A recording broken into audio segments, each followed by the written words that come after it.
This is in Michel Foucault's book, The Order of Things, Chapter 9, Man and His Doubles. This is section 5 of that chapter called the Cogito and the Unthought. The Cogito, as he'll speak about throughout, is the event wherein I emerge as something that cannot avoid thinking. The impossibility of not thinking is the grounds for my existence. Like that's the event that's pointed to with that word cogito. I think, therefore I am.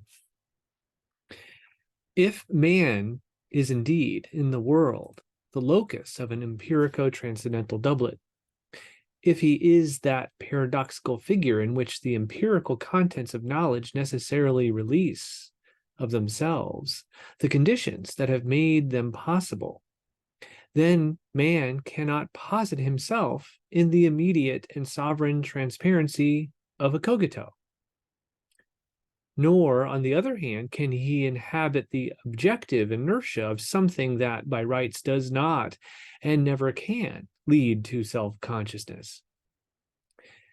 Man is a mode of being which accommodates that dimension, always open, never finally delimited, yet constantly traversed, which extends from a part of himself, not reflected in a cogito, to the act of thought by which he apprehends that part, and which, in the inverse direction, extends from that pure apprehension to the empirical clutter, the chaotic accumulation of contents, the weight of experiences constantly eluding themselves, the whole silent horizon of what is posited in the sandy stretches of non-thought.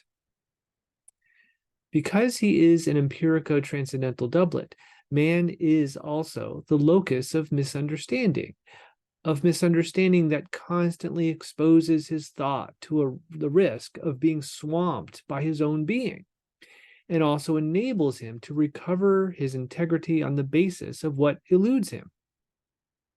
This is why transcendental reflection in its modern form does not, as in Kant, find its fundamental necessity in the existence of a science of nature, opposed by the perpetual conflicts and uncertainties of philosophers, but in the existence, mute, yet ready to speak, and secretly impregnated with a potential discourse, of that not known from which man is perpetually summoned toward self-knowledge.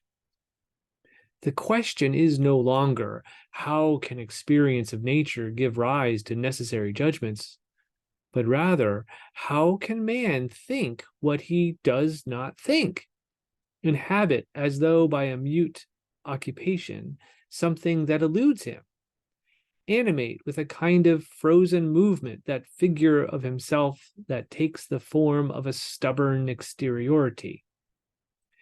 How can man be that life whose web, pulsations, and buried energy constantly exceed the experience that he is immediately given of them? How can he be that labor whose laws and demands are imposed upon him like some alien system? How can he be the subject of a language that for thousands of years has been formed without him, a language whose organization escapes him, whose meaning sleeps an almost invincible sleep in the words he momentarily activates by means of discourse, and within which he is obliged, from the very outset, to lodge his speech and thought as though they were doing no more than animate, for a brief period, one segment of that web of innumerable possibilities? There has been a fourfold displacement in relation to the Kantian position, for it is now a question not of truth, but of being, not of nature, but of man, not of the possibility of understanding, but of the possibility of a primary misunderstanding, not of the unaccountable nature of philosophical theories as opposed to science, but of the resumption in a clear philosophical awareness of that whole realm of unaccounted for experiences in which man does not recognize himself. Given this displacement of the question of transcendence, contemporary thought could not avoid reviving the theme of the cogito. Was it not also on the basis of error, illusion, dreams, and madness, all the experiences of unaccounted for thought, that Descartes discovered the impossibility of there not being thoughts, to such effect that the thought of the ill thought, of the non-true, of the chimerical, of the purely imaginary, emerged as the possible locus and the primary irrefutable proof of all those experiences? But the modern cogito is as different from Descartes as our notion of transcendence is remote from Kantian analysis. For Descartes was concerned to reveal thought as the most general form of all those thoughts we term error or illusion, thereby rendering them harmless, so that he would be free, once that step had been taken, to return to them, to explain them, and then to provide a method of guarding against them. In the modern cogito, on the other hand, we are concerned to grant the highest value, the greatest dimension, to the distance that both separates and links thought conscious of itself and whatever within thought is rooted in non-thought. The modern cogito, and this is why it is not so much the discovery of an evident truth as a ceaseless task constantly to be undertaken afresh, must traverse, duplicate, and reactivate in an explicit form the articulation of thought on everything within it, around it, and beneath it, which is not thought, yet which is nevertheless not foreign to thought, in the sense of an irreducible and inseparable exteriority. In this form, the cogito will not therefore be the sudden and illuminating discovery that all thought is thought, but the constantly renewed interrogation as to how thought can reside elsewhere than here, and yet so very close to itself, how it can be in the forms of non-thinking. The modern cogito does not reduce the whole being of things to thought without ramifying the being of thought right down to the inert network of what does not think. This double movement proper to the modern cogito explains why the I think does not, in its case, lead to the evident truth of the I am.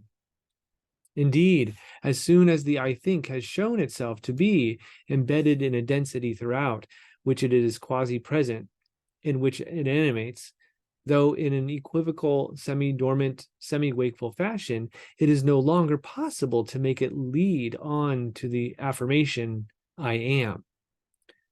For can I, in fact, say that I am this language I speak, into which my thought insinuates itself to the point of finding in it the system of all its own possibilities, yet which exists only in the weight of sedimentations my thought will never be capable of actualizing altogether? Can I say that I am this labor I perform with my hands, yet which eludes me not only when I have finished it, but even before I have begun it?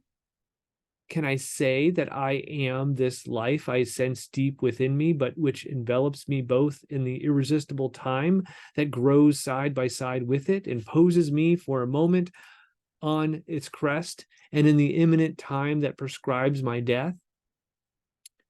I can say equally well that I am and that I am not all this. The cogito does not lead to an affirmation of being, but it does lead to a whole series of questions concerned with being. What must I be, I who think and who am my thought, in order to be what I do not think, in order for my thought to be what I am not?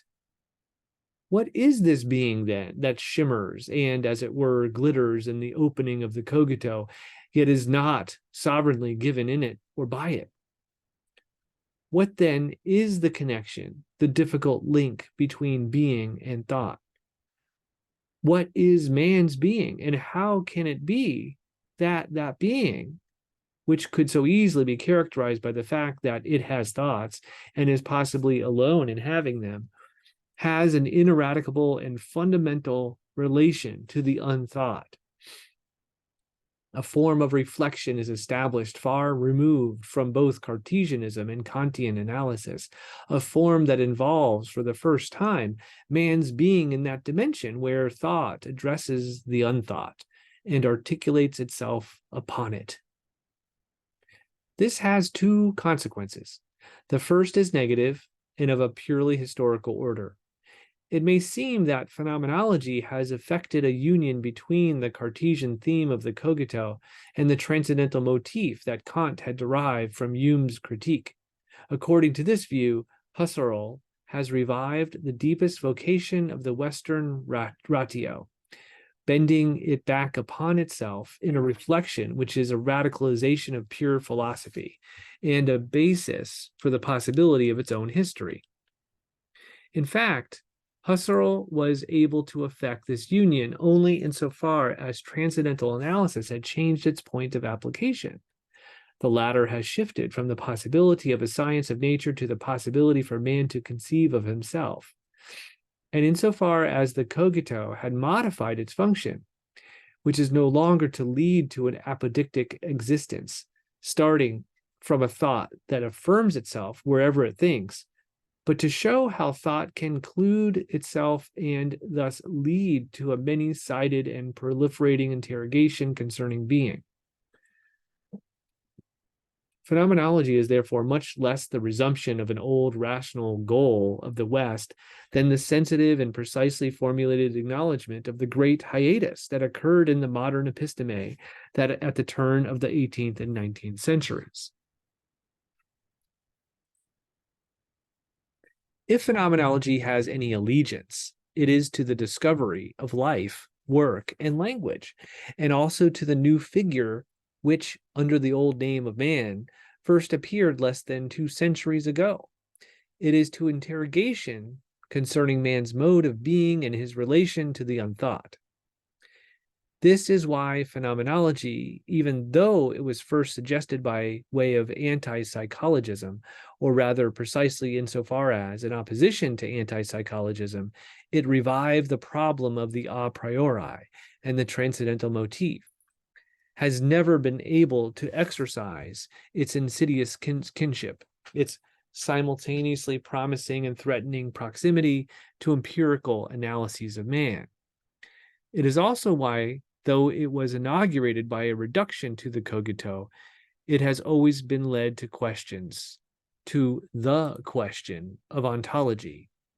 The phenomenological project continually resolves itself before our eyes into a description, empirical despite itself, of actual experience, and into an ontology of the unthought that automatically short-circuits the primacy of the I think.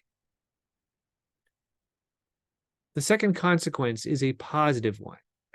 It concerns the relation of man to the unthought, or more precisely, their twin appearance in Western culture. It seems obvious enough that from the moment when man first constituted himself as a positive figure in the field of knowledge, the old privilege of reflexive knowledge, of thought thinking itself, could not but disappear. But that it became possible, by this very fact, for an objective form of thought to investigate man in his entirety, at the risk of discovering what could never be reached by his reflection or even by his consciousness. Dim mechanisms, faceless determinations, a whole landscape of shadow that has been termed directly or indirectly the unconscious. For is not the unconscious what necessarily yields itself up to the scientific thought man applies to himself when he ceases to conceive of himself in the form of reflection? As a matter of fact, the unconscious and the forms of the unthought in general have not been the reward granted to a positive knowledge of man. Man and the unthought are, at the archaeological level, contemporaries. Man has not been able to describe himself as a configuration in the episteme without thought at the same time discovering, both in itself and outside itself, at its borders, yet also in its very warp and woof, an element of darkness, an apparently inert density in which it is embedded, an unthought which it contains entirely, yet in which it is also caught. The unthought, whatever name we give it, is not lodged in man like a shriveled up nature or a stratified history. It is, in relation to man, the other that is not only a brother but a twin, born not of man nor in man, but beside him, and at the same time, in an identical newness, in an unavoidable duality. This obscure space, so readily interpreted as an abyssal region in man's nature, or as a uniquely impregnable fortress in his history, is linked to him in an entirely different way. It is both exterior to him and indispensable to him. In one sense, the shadow cast by man as he emerged in the field of knowledge; in another, the blind stain by which it is possible to know him. In any case, the unthought has accompanied man mutely and uninterruptedly since the 19th century, since it was really never more than an insistent double. It has never been the object of reflection in an autonomous way. It has received the complementary form and the inverted name of that for which it was the other and the shadow. In Hegelian phenomenology, it was the An sich, as opposed to the Für sich. For Schopenhauer, it was the Unbewusste. For Marx, it was alienated man. In Husserl's analysis, it was the implicit, the inactual, the sedimented, the non-affected. In every case, the inexhaustible double that presents itself to reflection as the blurred projection of what man is in his truth, but that also plays the role of a preliminary ground upon which man must collect himself and recall himself in order to attain his truth. For though this double may be close, it is alien, and the role, the true undertaking of thought, will be to bring it as close as to itself as possible. The whole of modern thought is imbued with the necessity of thinking the unthought, of reflecting the contents of the in itself in the form of the for itself, of ending man's alienation by reconciling him with his own essence, of making explicit the horizon that provides experience with its background of immediate and disarmed proof, of lifting the veil of the unconscious, of becoming absorbed in its silence, or of straining to catch its endless murmur. In modern experience, the possibility of establishing man within knowledge and the mere emergence of this new figure in the field of the episteme imply an imperative that haunts thought from within. It matters little whether it be given currency in the form of ethics, politics, humanism, a duty to assume responsibility for the fate of the West, or the mere consciousness of performing in history, a bureaucratic function. What is essential is that thought, both for itself and in the density of its workings, should be both knowledge and a modification of what it knows, reflection and a transformation of the mode of being of that on which it reflects. Whatever it touches, it immediately causes to move. It cannot discover the unthought, or at least move towards it, without immediately bringing the unthought nearer to itself, or even perhaps without pushing it further away, and in any case without causing man's own being to undergo a change by that very fact, since it is deployed in the distance between them. There is something here profoundly bound up with our modernity. Apart from its religious moralities, it is clear that the West has known only two ethical forms. The old one, in the form of Stoicism or Epicureanism, was articulated upon the order of the world, and by discovering the law of that order, it could deduce from it the principle of a code of wisdom or a conception of the city. Even the political thought of the 18th century still belongs to this general form. The modern one, on the other hand, formulates no moralities, since any imperative is lodged within thought and its movement towards the apprehension of the unthought.